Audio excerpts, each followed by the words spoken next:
جن چیزوں کے بارے میں یا جن باتوں کے بارے میں اکثر ہم بہت زیادہ سوچتے ہیں، زندگی میں وہی باتیں ہمیں بہت زیادہ فار گرانٹیڈ لے لیتی ہیں۔ ہماری زندگی میں 99% چیزیں وہ ہوتی ہیں جو ہم نے کبھی سوچی بھی نہیں ہوتی۔ زندگی انپریڈکٹیبل ہے، یہ تو سچ ہے، لیکن کبھی کبھی ہماری خواہشات کو اس طرح رون ڈالتی ہے کہ سمجھ ہی نہیں آتا کہ ہم غلط ہیں یا یہ۔ لیکن پھر بھی اللہ تبارک و تعالیٰ کا ہم سب پر کروڑہا احسان ہے کہ اس نے ہمیں بہترین زندگی، خوشحال ایک لائف سٹائل دیا ہے، اچھی شکل دی ہے، مکمل انسان کو بنایا ہے، کوئی کمی نہیں ہے۔ لیکن زندگی میں آنے والے اتار چڑھاؤ کو لے کر جب بھی ہم بہت زیادہ سیریس ہو جاتے ہیں تو یاد رکھیں، ہم صرف اپنے ہی آپ کو کمزور اور بے بس محسوس کرتے ہیں۔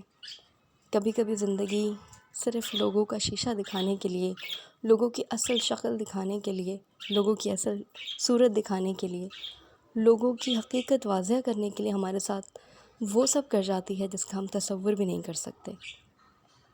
سبق تو ملتا ہے اور اس سے سیکھنے کو بھی بہت کچھ ملتا ہے، لیکن جو درد اور جو ٹیسیں دل میں اٹھتی ہیں وہ بس وہیں کی وہیں سے سکتی رہ جاتی ہیں۔ نہ ان کو کوئی سننے والا ہوتا ہے، نہ ان کی کوئی دل جوئی کرنے والا ہوتا ہے، اور نہ ہی کوئی ان کی مرہم پٹی کرنے والا ہوتا ہے۔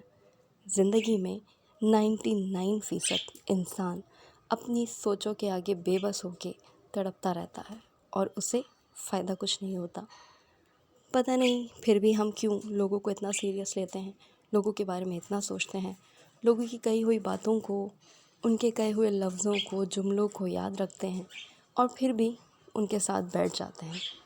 پتہ نہیں ہم یہ سمجھتے ہیں کہ شاید ہم اچھے ہوں گے تو وہ بھی کبھی نہ کبھی صحیح ہو جائیں گے، صحیح کہوں تو سدھر جائیں گے، لیکن کچھ لوگ ایسے نہیں ہوتے۔ انہیں اپنی زندگی میں آنے والے برے واقعات سے بھی سبق سیکھنے کا شوق ہی نہیں ہوتا، ان کے دل میں ایسی فیلنگ ہی نہیں ہوتی کہ وہ کچھ اچھا سیکھیں۔ وہ سمجھتے ہیں کہ جو وہ کر رہے ہیں بس اسی پہ زندگی ختم ہے، وہی دنیا کا آخر ہے۔